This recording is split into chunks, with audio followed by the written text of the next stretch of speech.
teman-teman. Tahukah kalian tentang mikroplastik? Ya, betul. Mikroplastik yang sering kita temui di kehidupan sehari-hari, seperti yang ada pada botol plastik, gelas plastik, kantong plastik, dan lain-lain. Yuk kita bahas lebih lanjut. Tanpa disadari, kemungkinan kita telah mengonsumsi mikroplastik sebanyak 15 gram setiap bulannya, yang bisa berasal dari berbagai sumber.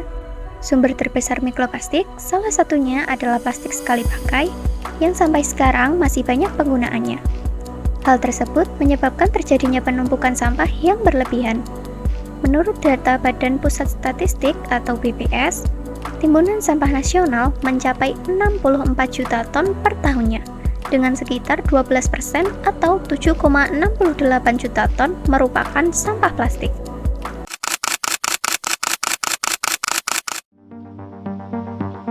Persoalan sampah masih menjadi isu krusial di Indonesia, terlebih sampah plastik. Hampir setiap penjuru lingkungan, keberadaan sampah plastik tidak bisa dihindari.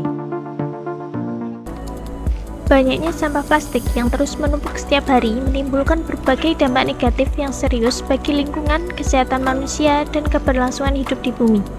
Plastik merupakan bahan yang sangat sulit terurai secara alami. Butuh waktu ratusan bahkan ribuan tahun untuk bisa terurai sepenuhnya di alam. Akibatnya, plastik yang kita buang hari ini akan tetap ada dan mencemari lingkungan hingga generasi berikutnya.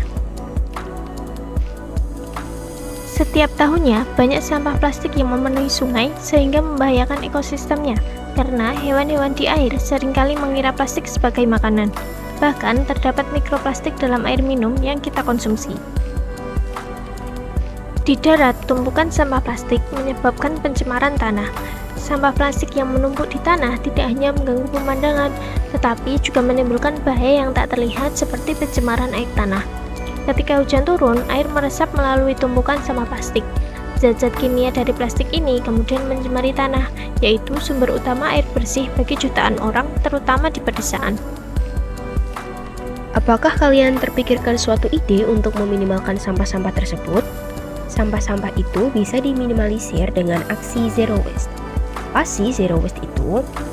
Zero waste itu sama aja dengan nol sampah yang bisa kita terapkan di kehidupan sehari-hari. Zero waste berisi upaya-upaya yang disebut sebagai 5R, yaitu refuse, reduce, reuse, recycle, dan road.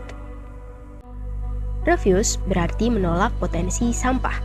Kita bisa menolak barang-barang yang berpotensi menghasilkan sampah berlebihan. Selanjutnya yaitu reduce, yang berarti mengurangi konsumsi barang-barang yang tidak perlu, contohnya dengan mengganti botol plastik menjadi botol minum tumbler. Reuse sama aja dengan menggunakan kembali barang yang sudah tidak terpakai menjadi barang yang berguna, contohnya botol plastik yang digunakan sebagai pot. Recycle yaitu mendaur ulang limbah atau sampah seperti kertas, plastik, kaca, dan logam untuk dijadikan produk baru, contohnya sampah plastik menjadi paving block.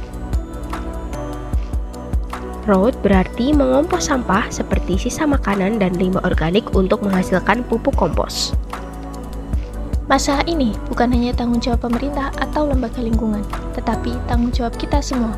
Mari kita bersama-sama menerapkan aksi zero waste. Jadilah solusi, bukan polusi.